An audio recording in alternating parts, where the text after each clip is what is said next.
계시록 14장 1절에서 5절입니다. 우리 같이 합독하십시다. 시작.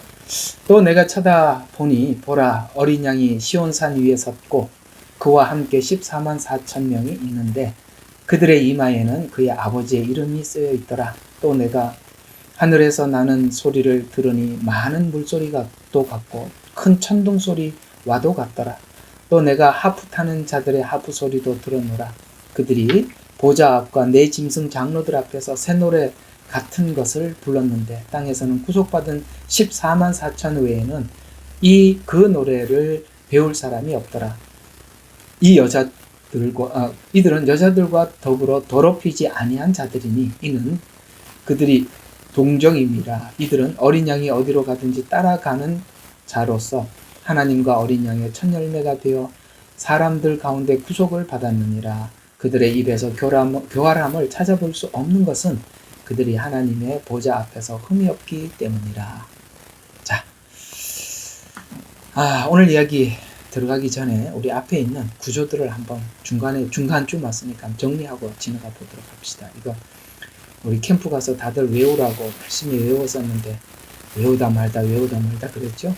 다시 한번 정리 한번 해보고 들어가도록 하죠. 자, 13장은 이제 두 짐승 이야기를 마치면서 이 한일의 내용을 이제 끝을 맺어요.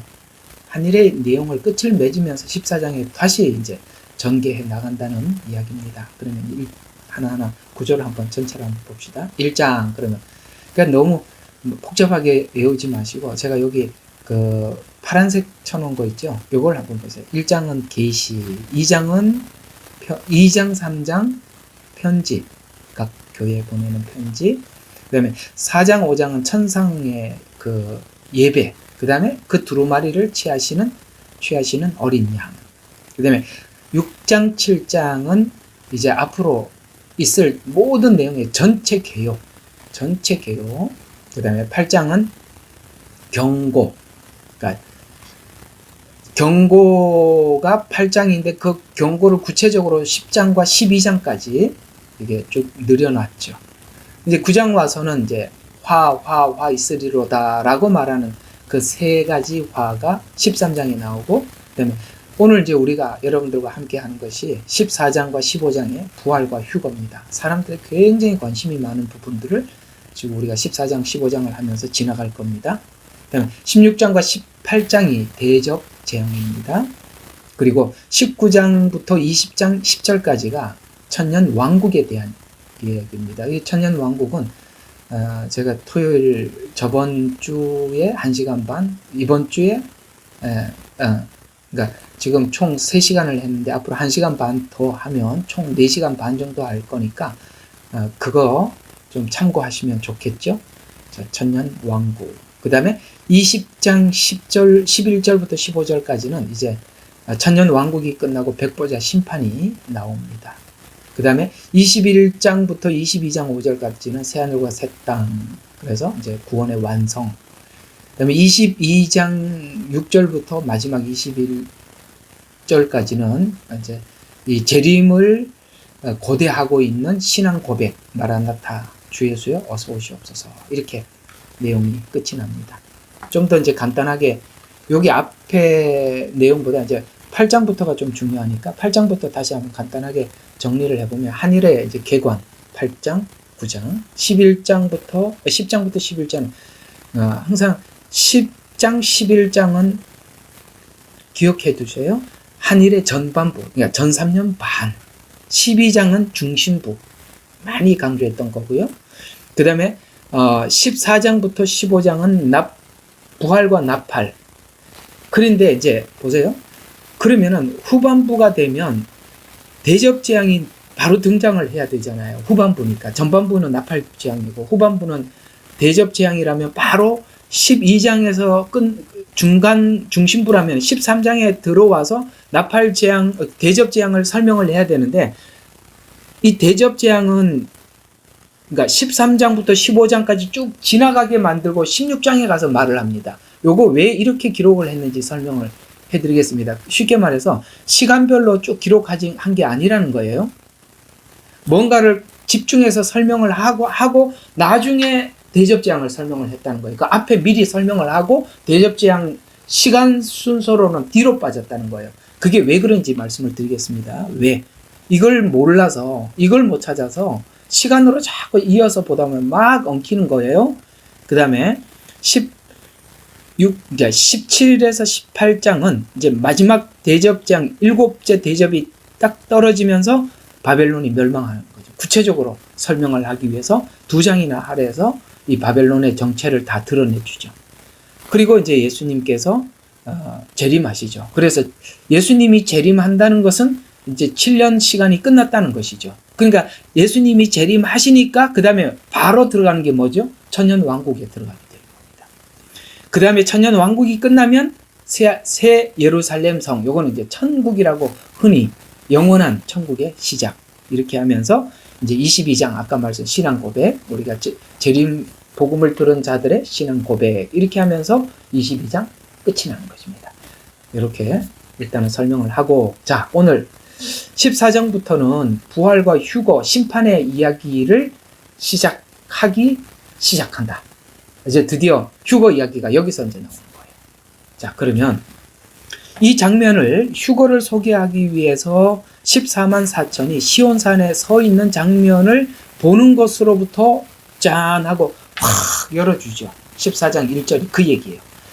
봐라, 올라갔다, 휴거했다, 이렇게 하면서 쫙 열면서 시작하는, 아주 그러니까 쉽게 말해서 무슨 무대에서 뭔가를 이제 설명을 할 때 뭐 시작부터 이렇게 쭉 가는 게 아니라 저 위에 이스라엘에게 약속했던 그 휴거, 그걸 딱 보여주면서 밑에서 이제 그 결론을 보여주면서 밑에서부터 자세히 설명해 들어가는 거예요. 그래서 7장에 14만 4천에, 그러니까 7장에서 말했던 14만 4천의 숫자가 찼어요. 그래서 이 복음을 전하기 위해서 전 3년 반에 많은 사람들이 희생을 하거든요. 그래서 그 숫자가 찼어요. 14만 4천이. 다 찼기 때문에 14장에 와서 그 14만 4천이 그 숫자가 이제 거룩한 산 시온산 위에 서 있다라고 이렇게 짠 하고 이렇게 우리에게 큰 어떤 장엄하게 시작을 하는 것입니다. 그래서 14만 4천의 숫자가 찼고 하나님의 종으로서 임무를 완수하고 약속한 천국에 도착했다, 이렇게 요한은 우리에게 선언하고 있는 것입니다. 그래서 근데 아까 말씀드린 것처럼 우리가 시간적으로 쭉 설명을 하려면은 14장에서부터 나팔 재앙이라는 이 이야기로 나와야 되는데, 이렇게 설명을 하지 않고 14만 4천이 올라간 이야기부터 하는 것을 봐서, 자, 봐요. 14만 4천이 올라갔다라는 것은 지금 마지막 7째 나팔이 불 때 올라가는 거거든요. 그런데 7째 나팔은 뭐라 그랬죠? 7째 나팔은 전체가 대접 재앙 전체를 포함한다 그랬습니다. 그러면 대접 재앙 전체라고 하면 후 3년 반 시작부터 끝까지가 전부 다 마지막 나팔이에요. 고린도 전서에도 보면 마지막 나팔이 불 때 호련히 변화된다 그랬습니다. 그 휴거를 이야기하는 겁니다. 그러면 이 마지막 나팔이라고 말하는 이 기간 전체는 후 3년 반 전체를 이야기하니까 그 후 3년 반 전체에서 지금 여기 13장에서 14장에 올라갔다라는 말은 후 3년 반 시작하기 전에 올라갔다는 얘기가 되는 거예요. 이해가 가세요? 후 3년 반 전체가 나팔재앙 전체니까 예수님이 재림하는 것은 후 3년 반 끝 지점이고, 이 휴거대에 올라간 지점은 후 3년 반 시작점이니까 우리 시간으로 표현하자면 전 3년 반이 끝나고 후 3년 반이 들어가는 요 시기에 휴거가 있다, 이렇게 설명을 해주고 있는 것입니다. 자, 일단은 우리가 이 성경 14장을 기록한 이 배경, 그 주변 상황을 먼저 좀 이해하고 넘어가야 하니까, 자, 13장 이후 곧바로 나팔이 불었던 시점이 이미 있었다는 것을 전제하고 봐야 된다는 말이, 지금 이 요한이 14장을 기록하는 것은, 자, 나팔이 불기 전에 이런 일이 있었습니다 라는 이야기를 하려고 하는 게 아니라, 그러니까 7 대접이 쏟아지기 전에 그러니까 일곱 대접이 쏟아지는 이 시간 안에 이런 일들이 있었다라고 미리 설명을 하고 뒤에 가서 일곱 대접 이야기를 하는 거예요. 나중에 설명하겠지만 이걸 미리 설명하는 게 좀 낫겠네. 이런 이야기예요. 지금 요한이 정신없이 보고 있어요. 또 내가 보니, 또 보니, 또 내가 들으니, 또 내가 보니 계속 이렇게 가는 거거든요. 이건 마치 이런 겁니다. 4차원을 보고 있는 거예요. 시간과 공간이 왔다 갔다 하는 거예요. 이해가 가요? 근데 4차원으로 본 걸 가지고 우리한테 설명을 해주려고 하니까 주제별로 나눌 수밖에 없는 거예요. 이해가 가요? 무슨 이야기인지? 얘기가 복잡하다니까요. 여기저기 흐트러져 있어서 막 보여준 게 막 이 상황 저 상황을 막 보여주니까 이 요한이 우리한테 전달할 때는 4차원으로 보고 2차원으로 정리해서 나눠준 거예요. 이렇게 설명해도 모르면 저도 방법이 없어요. 다시 한번 4차원으로 본 걸 2차원으로 나눠서 설명하는 거예요. 그러니까 이게 시간 순으로 가는 게 아니라 주제별로 가고 있는 거예요. 주제별. 오케이? 네, 주제별로 가고 있습니다. 자, 그러면 이거 이제 우리가 이 14장을 이해하기 위해서는 바로 이것부터 봐야 되는데요. 자, 10장 7절에 있는 이야기입니다. 자, 우리 10장 7절. 여기다 적어놨지만 한번 성경을 찾아서 보시는 게 좋겠습니다. 10장 7절. 다 보는 게 좋아요. 자, 일곱째 천사가 소리를 내는 날들에 이렇게 설명하고 있죠. 일곱째 천사가 소리를 낸다라는 거. 일곱째 천사는 일곱 번째 나팔입니다. 일곱 번째 나팔은 일곱 대접이라고 했습니다. 이미 10장 7절에서 일곱째 나팔을 불었다라고 전제하고 14장을 설명해 주고 있는 거예요. 그래서 불게 되리니 그때에 이 일곱째 나팔은 이런 성격을 가지고 있다라고 10장 7절에 이렇게 말하고 있습니다. 하나님의 신비가 그분께서 하나님의 신비 이렇게 나와 있는데 요 말은 비밀이에요. 그러면 이 비밀은 어떤 비밀이냐면 이런 비밀이래요. 자기 종 선지자들에게 선포하신 것과 같이라고 했으니까 자기 종 선지자는 언제예요? 구약 선지자들이에요. 구약 선지자들에게 계속 말했던 비밀들이 뭐 한다고요? 선포한 것과 같이 이루어질 것이라. 이 말이 엄청나게 무거운 이야기예요. 무슨 말이냐면 지금 구약 선지자들에게 하나님께서 계속 예언하고 수도 없이 예언했던 내용이 지금 일곱째 천사가 소리를 내는 날들 이렇게 설명을 한 것으로 연결을 해보면 구약 선지자들이 예언했던 내용은 일곱 번째 나팔을 불 때 이야기를 예언했던 것인데 일곱 번째 나팔은 일곱 대접이니까 결론적으로는 어떻게 되는 겁니까? 머리를 빨리빨리 굴려보세요. 이렇게 되는 거죠. 일곱 대접은 모두가 대체적으로 구약 예언자들이 하나님의 종 예언자들이 예언했던 내용은 전부 다 후 3년 반을 예언했다 이렇게 나오는 겁니다. 왜요? 일곱 번째 나팔이니까요. 이 부분에서 너무 많이 사람들이 이게 모르고 있어요. 이걸 정말 모르고 있어요. 그래서 구약 선지자들이 했던 이 내용들이 대부분이 후 3년 반을 예언한 거예요. 그 후 3년 반 중에서 어떤 부분을 가장 많이 예언했냐면 아마겟돈 전쟁을 예언했습니다. 조금 이따 보겠지만 마태복음 24장에 예수님께서 마지막 종말을 이야기할 때도 대부분이 예수님 이야기는 후 3년 반 이야기를 했던 거예요. 왜 그건지 좀 이따 다 설명해 드리겠습니다. 이 부분에 대해서 틀리는 거예요. 서로가 대화가. 왜냐하면은 보통은 사람들이 7년 전체를 놓고 자꾸 생각을 하고 있고 성경은 후 3년 반을 이야기하고 있는데 전체를 놓고 보니까 이 후 3년 반에 있는 대접 재앙은 너무나도 엄청난 거거든요. 전 3년 반의 나팔 재앙하고 비교할 수가 없어요. 그러니까 이 7년이라는 기간 전체가 그런 줄 생각하는 거예요. 아니라고요. 후 3년 반이라고요. 왜 그런지 일단 마태복음 24장에 예수님께서 하신 말씀과 연결을 시켜서 풀어드리겠습니다. 자, 그래서 일곱째 천사가 일곱 번째 나팔을 울려 퍼졌을 때 부활과 휴거의 시간이 있었지만 그 이야기가 곧바로 하지 않고 잠시 멈췄다가 일곱째 나팔을 불고 나면 천년 왕국이 시작된다고 11장 15절에 기록되고 있어요. 그래서 11장 15절에 보면 일곱째 천사가 나팔을 불매 또 이렇게 이야기합니다. 하늘에 큰 음성이 나서 이제 세상 나라가 그리스도의 나라가 되어, 세상 나라는 바벨론이죠. 그런데 그리스도의 나라는 천년 왕국입니다. 맞죠? 맞잖아요.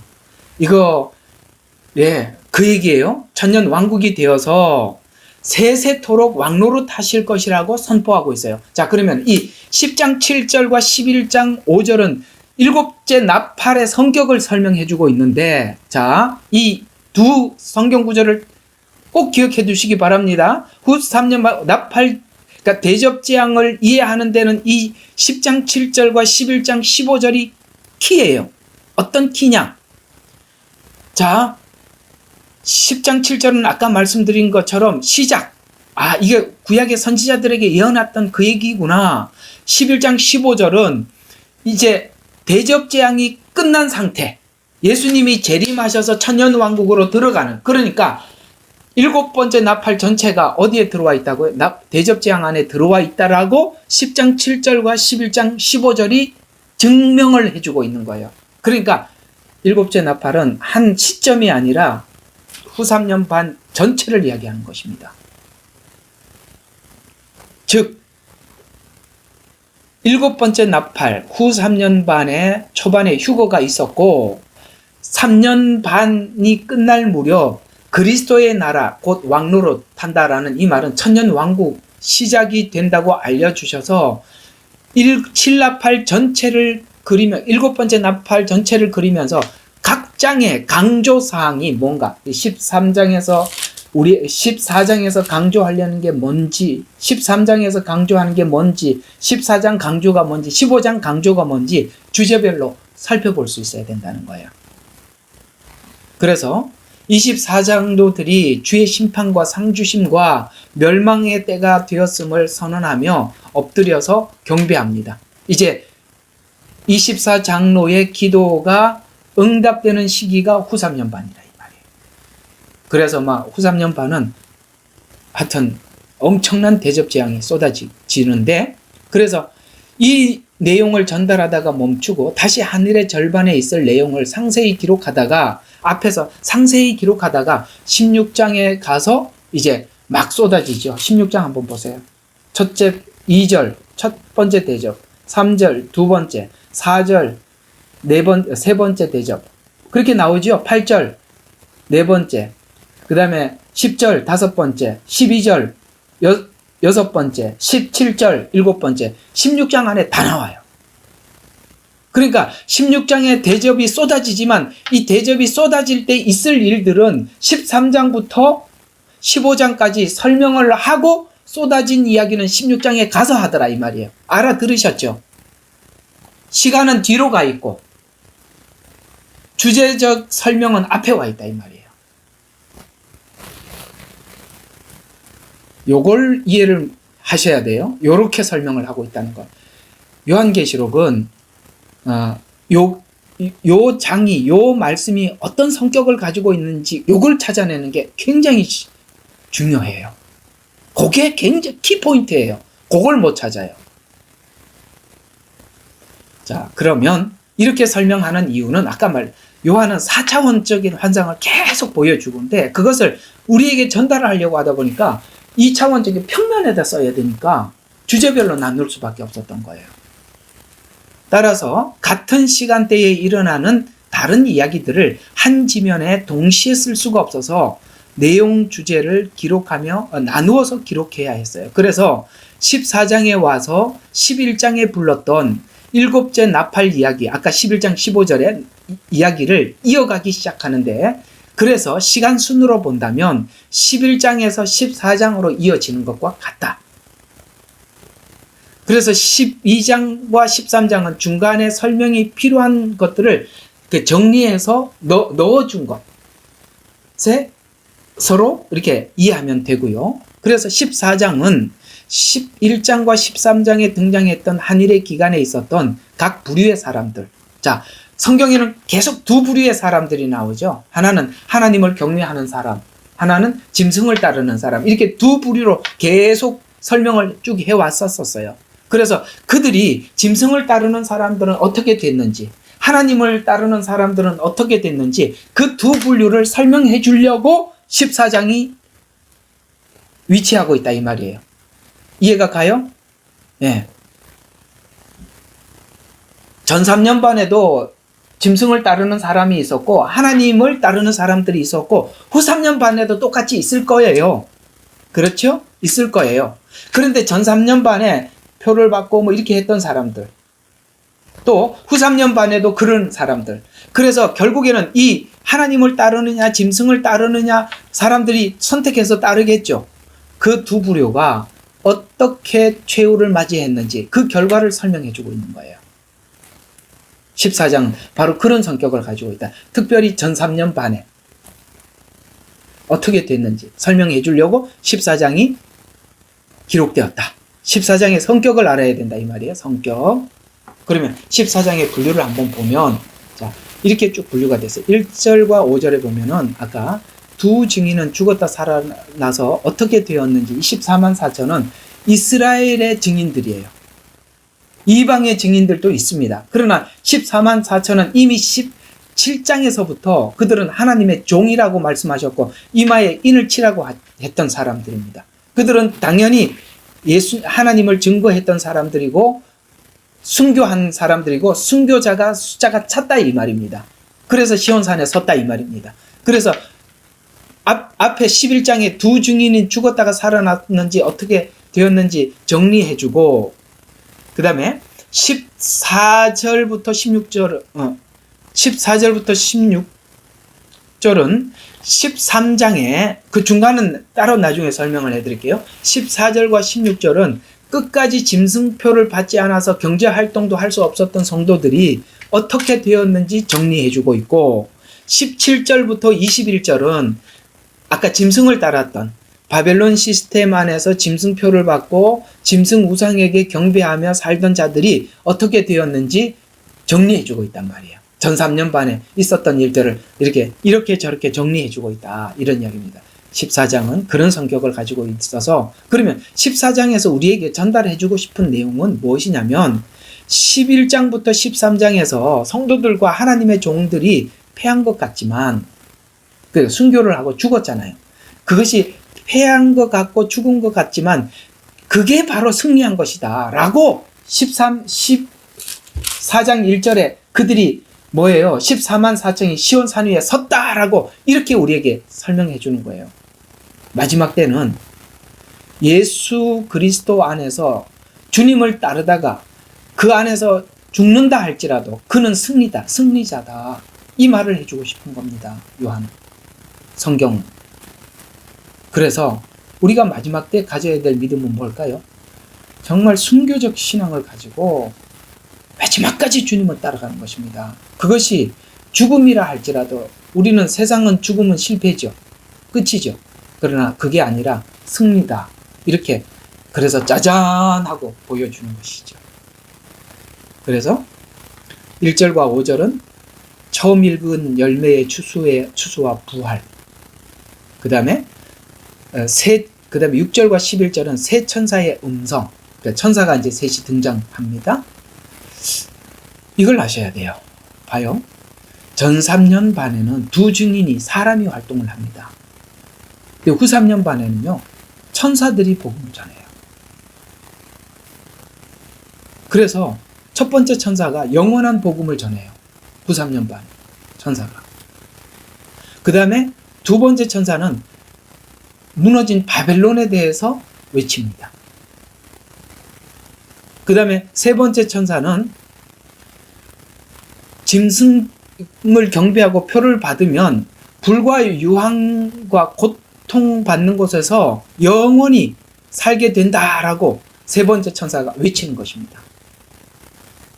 그래서 후 3년 반에 아무것도 안 하는 게 아니라 천사들이 외치는데 이 천사들이 외치는 복음은요. 우리가 지금 외치는 복음과 달라요. 왜 다른지도 설명을 해드리겠습니다. 왜 다른지.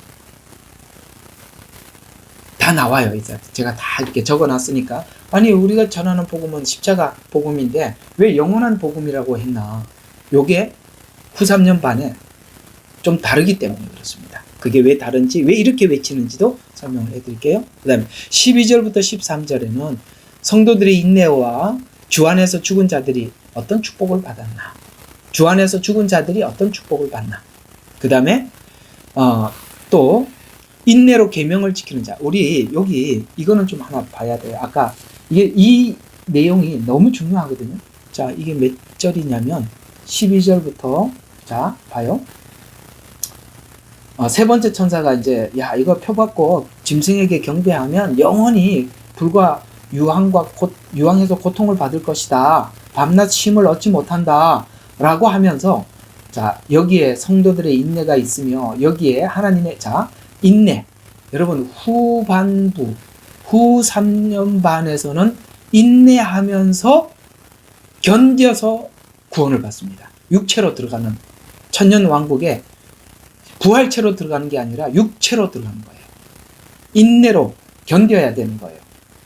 그러면서 근데 그 인내로 견디는 두 종류의 사람이 있대요. 하나는 하나님의 계명과 요건 유대인들입니다.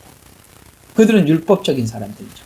그 다음에 예수의 믿음을 지키는 자라고 했으니까 이방인 중에서도 견디는 자가 있다는 이야기입니다. 이해가 가십니다. 그래서 이렇게 설명을 하는 거예요. 계명을 지키는 자, 그 다음에 예수의 믿음을 지키는 자들이 있느니라 고하였더라. 또 내가 하늘에서 나는 음성을 들었는데 나에게 말씀하시기를 기록하라. 이제부터는 주 안에서 죽은 자들이 복이 있도다. 주 안에서 죽은 자들이 복이 있도다. 후 3년 반에 성령께서 말씀하시니라. 이는 실로 그들은 자기의 수고라고 이야기하고 있습니다. 여러분 보세요. 우리가 받는 구원은 수고해서 행위로, 그러니까 수고하고 그 다음에 행위를 따라서 구원을 받습니까? 아니면 우리가 믿음으로 구원을 받습니까? 우리 구원은요. 우리는 믿음으로 구원을 받는 거거든요. 근데 이들은 수고와 행위로 구원을 받는데요. 인내로. 이건 뭐죠? 견디는 겁니다. 달라요. 우리가 받는 구원과 후 3년 반은.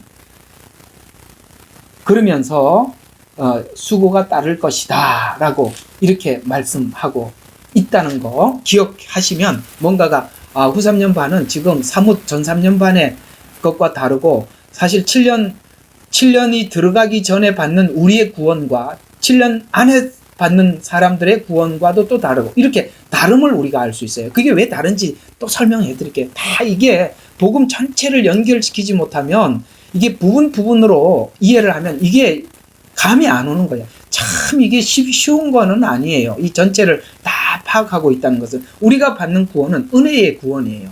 다른 거예요. 자, 그러면 이게 이제 마태복음 24장하고 14장을 연결해서 보면은 딱 답이 나옵니다. 예수님이 말씀하셨던 게 바로 이 이야기를 했던 거구나. 자, 우리 마태복음 24장으로 빨리 넘어가 봅시다. 여기서 답이 다 있어요. 드디어 24장에 예수님이 하셨던 말이 무슨 말인지 풀리기 시작합니다. 마태복음 24장으로 가봅시다. 자, 어디서부터 보셔야 되느냐? 예수님께서 마태복음 24장 15절부터 26절까지 말씀은 전부 다 후 3년 반에 관한 이야기예요. 뭐라고요? 전부 다 후 3년 반에 관한 이야기예요. 이 이야기는 구약의 선지자들이 수도 없이 했던 예언을 예수님께서 압축해서 설명한 거예요. 압축해서. 그러면 하나하나 봅시다. 자, 25장 15절부터 한번 보세요. 24장 15절. 자, 그러므로 너희가 선지자 다니엘을 통하여 말씀하신 멸망할 가증한 것이 거룩한 곳에 선 것을 보리니 읽는 자는 깨달으리라. 자, 멸망할 가증한 것이 전 3년 반에 섭니까? 후 3년 반에 섭니까? 후 3년 반이잖아요. 지금 예수님은 어떤 이야기를 해나가고 있는지 시기적으로 시점을 아시겠습니까? 예. 계속 한번 봐요. 그때에 딱 서면은 그때에 유대에 있는 자들은 산들로 도망가라. 누구라고요? 유대에 있는 자들. 거룩한 곳에 선 것을 알거든이라는 것은 예루살렘 성전에 섰다는 거고, 그 예루살렘 성전의 우상에게 절해라라고 강요받는 사람들은 누구겠어요? 유대인들이죠. 유대인들은 드디어 적그리스도의 정체를 알아내고 거기 절하겠습니까? 안 하지요. 그래서 산들로 도망가는 겁니다. 지금 시점이 후 3년 반을 이야기하고 있는 거예요. 그리고 구약의 예언이 너무나도 많은 부분들이 전부 다 대부분이 후 3년 반을 말하고 있어요. 왜냐하면 후 3년 반에 가장 많이 구원받는 사람들이 유대인들이 있기 때문에 그렇습니다. 계속 봐요. 그러면서 지붕 위에 있는 사람은 집 안에 있는 물건을 가지러 가지 말고, 그 다음에 들에 있는 사람은 자기 옷을 가지러 들지 마. 그만큼 극박하다는 것이죠. 또 그 날들에는 아이 벤 자들과 젖 먹이는 자들에게 화 있으리라. 너희는 피난일이 겨울이나 안식일이 일어나지 않도록 주의하라. 여러분, 겨울이나 안식일에 이 일이 일어나는데 도망을 못 가는 건 누구죠? 우리는 안식일도 도망가죠.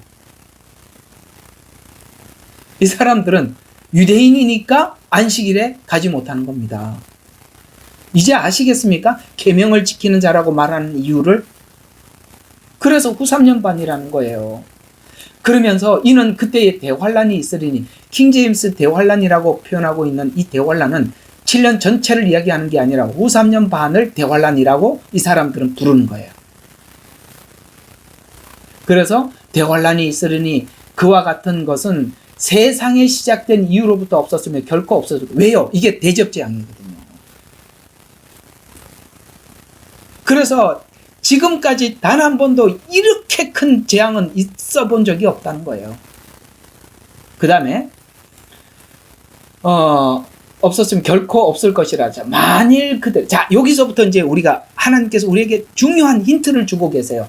만일 그 날들이 단축되지 아니하면, 여기 후 3년 반에 있는 이 재앙이 얼마나 고통스러운지 단축되지 않으면 여기 동그라미를 쳐야 되겠 육체라는 단어. 아까는 뭐라 그랬습니까? 행위, 수고, 인내 이런 말이 나왔죠. 여기는 육체가 나왔죠. 이해가 가십니까? 뭔 이야기인지. 이들은 견뎌야 구원을 받는다는 거예요. 그래서 육체가 나온 겁니다. 그래서 육체도 구원을 받지 못하리니, 왜요? 이들이 받은 구원은요, 육체의 구원이거든요. 그래서 천년왕국에 들어가서 죽기도 하는 겁니다. 이제 풀리죠? 무슨 말인지. 예, 그 얘기예요. 후 3년 반이란 말이에요. 그러나 택함을 받은 사람들을 위하여 그날을 단축할 것이라. 그러면서 그때에 이제 이런 일들이 있대. 이제 주님은 교훈을 하고 있어요. 후 3년 반에 대해서. 만일 누가 너희에게 말하기를 보라, 그리스도가 여기 있다, 혹 저기 있다 해도 믿지 마라. 무슨 말이에요? 그들은 너무나도 이게 환란이 혹독하니까 이걸 구해줄 사람을 찾는다 이 말이에요. 그래서 사람들이 내가 그리스도다 나오는데, 여러분 후 3년 반에 그리스도라고 나오는 놈이 누구겠어요? 다 적그리스도입니다. 여기에 무슨 참 그리스도가 후 3년 반에 있겠어요? 하나도 없어요. 그래서 사람들이 너무 급하니까 그리스도를 찾아다니는데 딱 예수님이 딱 가르쳐주고 있죠. 여기 있다 저다 믿지 말래요. 그러면서 거짓 그리스도와 거짓 선지자, 요게 여러분 그 마지막 때 후 3년 반에 하나님께서 적그리스도에게 모든 권세를 위임하잖아요. 그래서 적그리스도가 거짓 선지자들에게, 사단이 적그리스도에게 권세를 주지요.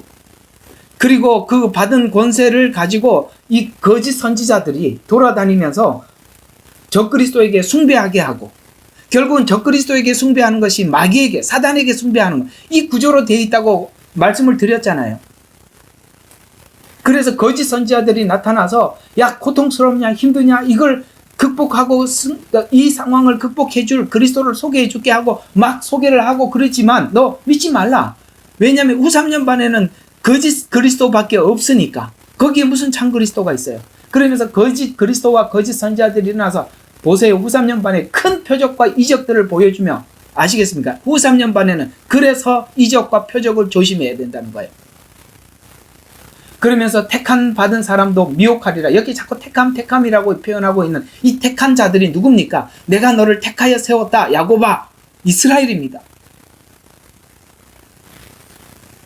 그래서 보라, 내가 미리 너에게 말하였노라. 그러므로, 자, 26절의 말을 마지막 잘 들어야 돼. 제 앞에 있는 이야기를 전체를 하고 그러므로 하고 딱 단락하니까요. 자, 그러므로 그들이 너에게 말하기를 보라, 그가 광야에 있다 하여도 나가지 말고, 보라, 골방에 있다 하여도 믿지 마라. 무슨 말이냐면 적그리스도가, 거짓 선지자들이 드러나게 활동하기도 하고 숨어서도 활동한다는 거예요.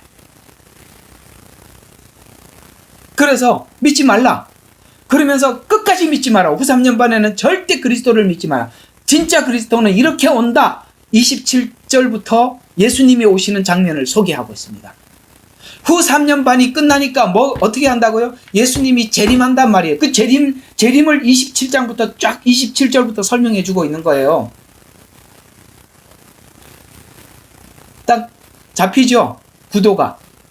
그러면 예수님 어떻게 오는지 봅시다. 마치 번개가 동편에서 치면 서편에 번쩍이는 같이 인자의 임함도 그러라. 이게 무슨 말이에요? 예수님이 지상으로 재림할 때 못 보는 사람이 아무도 없다는 거예요. 골방에 있다. 골방이 없어요. 광야에. 아니, 그런데도 없다니까요. 번개가 치면 우리 모두가 다 번개 여기 다 보듯이 주님의 재림을 모두 다 본다 이 말이에요. 그렇게 숨어있지 않다 이 말이에요. 그리스도가 지역에 한정되어 있는 게 아니고 모두가 보도록 온다. 그때까지 그런 말에 속지 마라. 어디든지 시체가 모이는 곳에는 독수리들이 함께 모이느니라. 그 날들의 환난 후에, 자, 여기 말하는 환난은 이제 뭐지요? 환난 후에 즉시 해가 어두워지며 라고 표현하고 있는 이 환난 후는 후 3년 반을 이야기하고 있습니다. 자, 근데 여기 보면 환난 후에, 자, 여기 이제 글자 하나, 해, 달, 그 다음에 별, 하늘 이렇게 나오죠. 천체지요. 전부 다.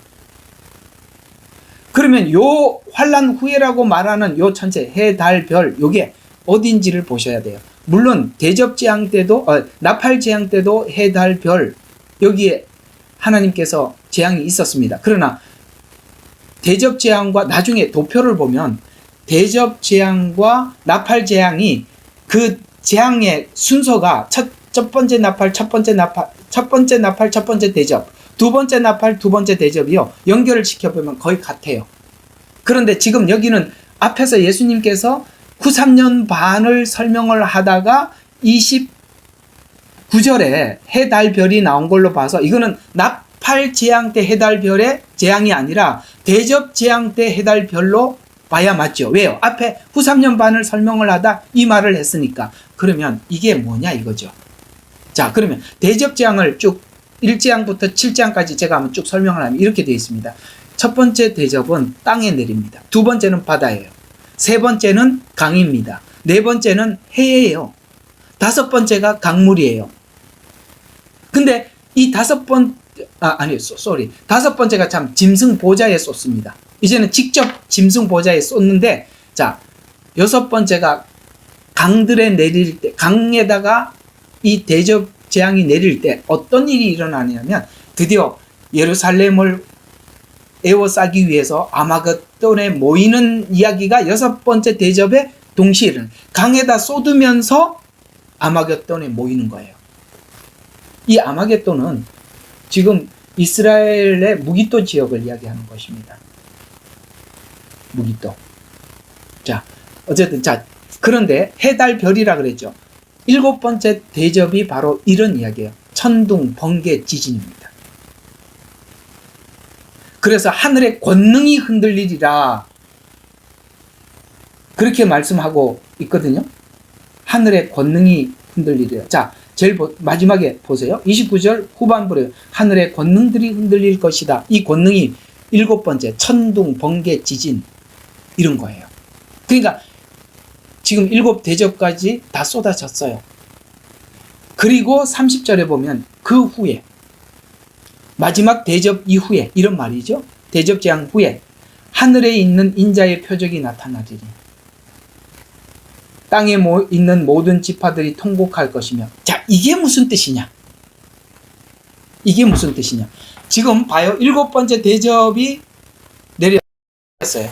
아까 이제 아마겟돈이 뭐였다 그랬죠. 아마겟돈 전쟁은 모든 7번째 대접이 끝나는, 완전히 7년이 마무리, 완전히 막을 내리는 시점이에요. 그런데 이때, 자, 중간에 한번 전 3년 반에서 후 3년 반 넘어가는 과정 속에 유브라데 전쟁이 있었죠.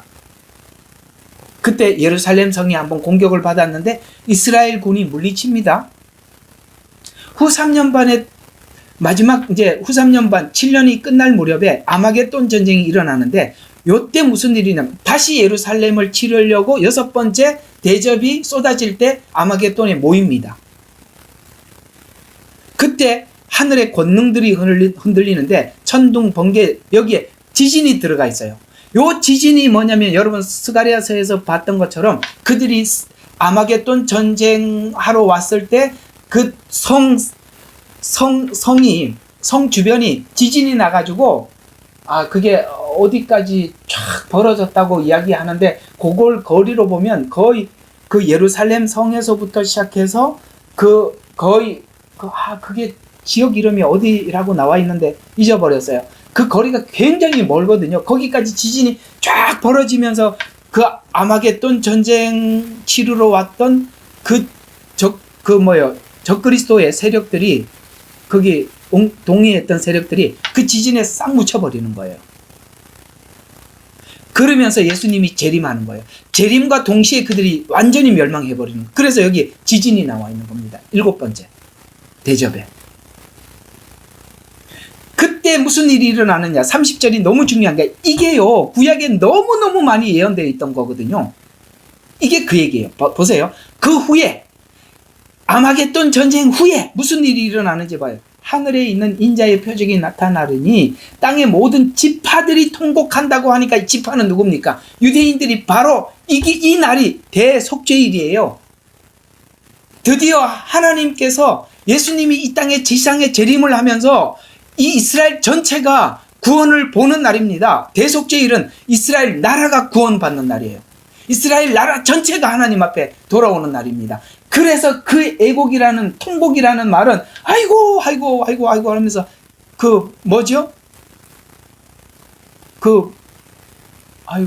내가 아이고만 하고 지금 말을 멈췄네.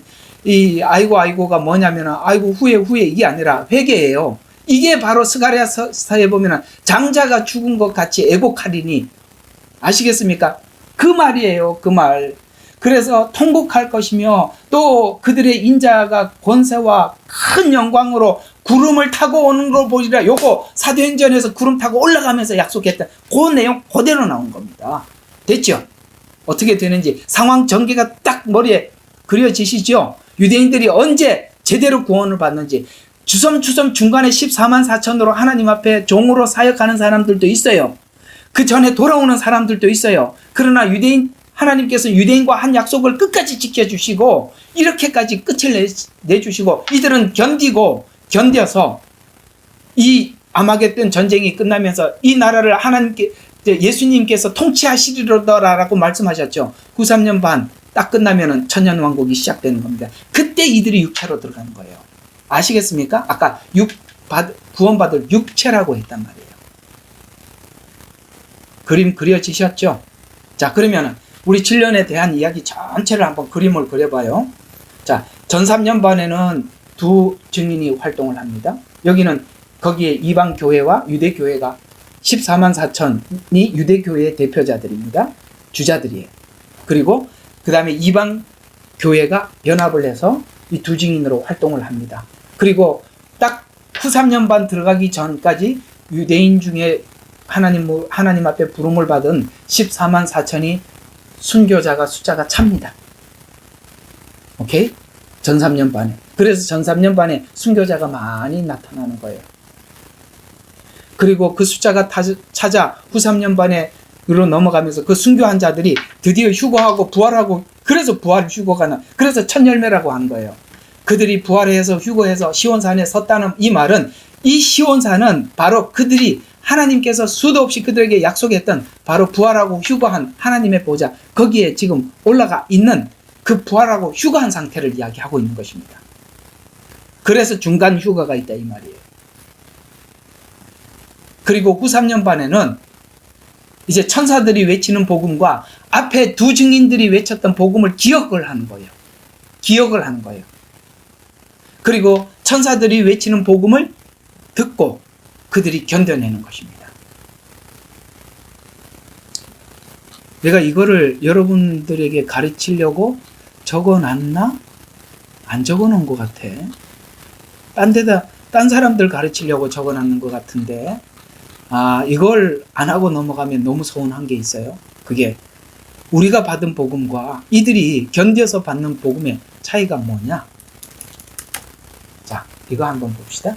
고린도전서, 이게 내가 어디 있는지 딴 데다 적어놔가지고 기억이 안 나는데, 보라 지금이 구원받을 때요 은혜의 날이로다. 그거 어디 빨리 좀 찾아봐요. 그게 고린도전서가 있을 거예요. 전서가 후서가. 저와 여러분이 받은 구원은 이겁니다. 이들은 지금 심판과 환난과 그 다음에 죄에 대한 보응을 받으면서 복음을 듣지만, 우리가 지금 받는 복음은 이들이 이때 이렇게 받는 복음과 달라요. 찾았습니까? 누가? 검색을 해보면 금방 나올 건데요.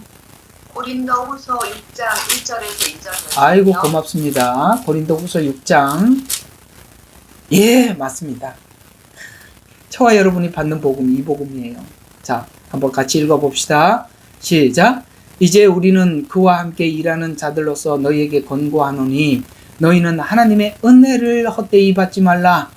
말씀하시기를 기뻐 받아들여지신 때에 내 말을 들었고 구원의 날이 너를 도왔다 하였으니 보라, 지금이 바로 여러분과 살고 있는 지금이 뭐라고요?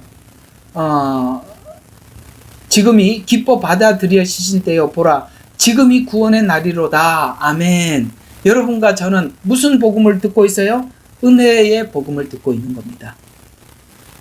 이 복음을 받은 자들은 성령님께서 우리 마음속에 내주하고, 그래서 우리는 신의 성품에 참여하고 그리스도와 같은 부활체가 돼서 천년왕국에 들어가지만, 후 3년 반은 이들은 육체로 인내하고 견뎌서 들어가는 것입니다. 제가 하나를 못 찾아낸 것은 전 3년 반에 성령의 활동이 있는지 없는지는 저는 아직 그건 못 찾았습니다. 그때 예수님을 받아들인 자들이 성령이 그 마음속에 있는지 없는지 그건 전 잘 모르겠어요. 아직 그걸 찾지 못해서 제가 그걸 여러분들 말씀을 못 드리고 있습니다. 찾은 것까지만 말씀을 드리는 겁니다. 자, 오늘은 여기까지 하는 게 좋을 것 같습니다. 다음 주에 이제 1절부터 5절 이제 한 절 여러분들과 하면 될 것 같고, 자, 오늘 이야기를 한번 정리해 볼게요. 특히 계시록을 볼 때 우리가 조심해야 될 게 뭐냐면, 하나님은 이렇게 생각하면 돼요. 우리말로, 우리의 언어로 표현하면 정신없이 보여주는 거예요. 듣고 나면 보이고, 보이고 나면 들리고. 아시겠어요? 정신이 하나도 없잖아요. 그런데 그 보고 들었던 그 모든 4차원적으로 여기저기 막 보여줘요. 그걸 가지고 우리한테 전달을 해줘. 글로 표현해 주려고 하니까. 요한은 그 내용들을 시간을 설명할 때는 첫 번째 나팔, 두 번째 나팔, 세 번째 나팔 이렇게 쭉쭉쭉 순서대로 가다가 중간에 또 비워놓고 뭐 어떤 주제를 가지고 또 설명을 쭉, 그러니까 12장의 주제, 11장의 주제, 13장의 주제 이렇게 주제로 설명하다가 다시 이제 16장쯤 가서 다시 대접장, 첫 번째 대접, 두 번째 대접 이렇게 시간으로 이어가고 있단 말이에요. 이해가 가시죠? 예. 시간 순, 그냥 7나팔 쭉 적고, 그 다음에 7 대접 쭉 적고, 이렇게 하면 되는데, 그렇게 하지 않고, 그 중간에 삽입장을 가지고, 짐승은 어떻게 됐냐? 하나님을 믿고 따르는 사람들은 어떻게 됐나? 그래서 하나하나 설명을 해요. 두 증인은 어떻게 됐나? 이렇게 주제별로 그 사람들 등장, 인물들을 중심으로 해서 우리에게 자세히 설명을 해주고 또 설명해주고 이런 식으로 갔다 이 말이에요. 그래서 보면 참 요한에게 정말 감사한 게 정말 감사합니다. 우리 머리 나쁜 우리들 이해시키려고 이렇게 잘 적어주셔서 고맙습니다. 이런 생각이 너무 많이 들어요. 그 얼마나 정리를 잘해 주셨는지 감사하죠. 알아들으셨죠? 자, 오늘은 여러분들에게 좀 큰 이야기를 하나 한 겁니다. 여러분, 구약의 선지자들이 예언했던 것은 대부분이 후 3년 반을 얘기했고 그 예언 중에 가장 많은 부분들이 어디에 집중되어 있냐면 아마겟돈 전쟁. 이스라엘 전체가 구원받는 이 대속제일. 왜냐하면 이스라엘에게는 가장 중요한 게 대속제일이거든요. 그 대속제일은 이스라엘 전체가 대제사장이 지성소에 들어갔다 나오면서 1년 동안 지었던 모든 죄가 용서받듯이 이스라엘 전체가 용서받듯이 대속제일은 바로 그런 차원에서 아마겟돈 전쟁의 성격을 가지고 있습니다. 그때 아까 읽었던 말씀처럼 애통하고 애곡하고 장자가 죽은 것처럼 그렇게 그들이 눈이 떠지는 것입니다. 그래서 육체로 들어가는, 여러분 율법을 지켜서는 구원받지 못하는 거 아시죠? 유대인들은 율법 계명을 지켜서 그걸 견뎌서 지나갑니다. 우상에게 절하지 말라는 이 계명을 지키는 겁니다.